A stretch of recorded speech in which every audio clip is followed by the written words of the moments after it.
Number 6, I bet, I don't know if we think about how these things come into play with people finding us online, right? But it's important that we produce and share amazing content. And I have some ideas for you. So let's see.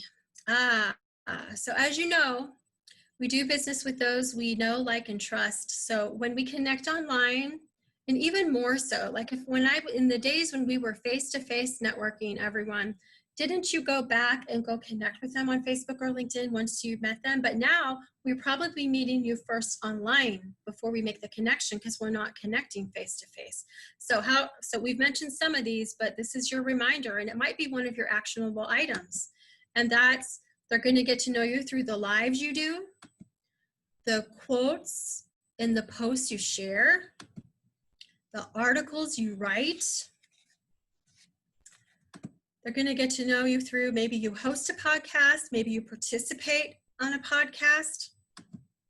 Maybe it's an ebook that you offer that they're able to take hold of, right? And when you look at these things, it's not that I'm inviting you that you need to spend a ton of time on your content. But what I want to invite you to do is, wherever you are on your content, ask yourself, how am I doing? And I want to invite you to level up and take a step. Just take a step to improve what you're doing. For some of you, maybe you've not done a live yet. Maybe you've not done a podcast. Maybe you haven't written an article, but I want to speak to you right now. I believe we all have gifts. We all have gifts. And if you're very passionate about what you do, and you're an expert with what you do, I think that you can communicate to people in small pieces, right? And so I'm going to ask you, are you a writer? If you're someone that likes to write, then doing articles and blogs might be excellent for you, right? Maybe you don't ever have to be on a podcast. Maybe you don't ever have to be on we haven't even talked about videos. Videos are awesome too. But maybe for you, it's going to be the writing is your specialty. So how about the speakers? Who loves to speak? Well, again, that would be a wonderful way to be on podcasts. And then who loves to be on the camera? I don't know how many of you feel about being on camera. We're getting more and more used to it. But who is it that loves to be on camera like that? These are going to be our live stream people. These are going to be our webinar people. It's the sky's the limit. The sky's the limit to what you can do.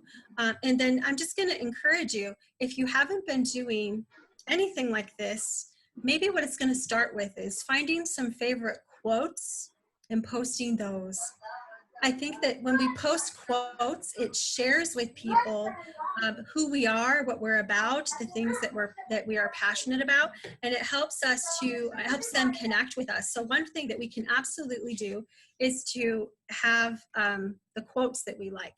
Okay, so the thing about this is that I want to invite you to know, and just realize, if you don't already, you can always leverage whatever content that you produce.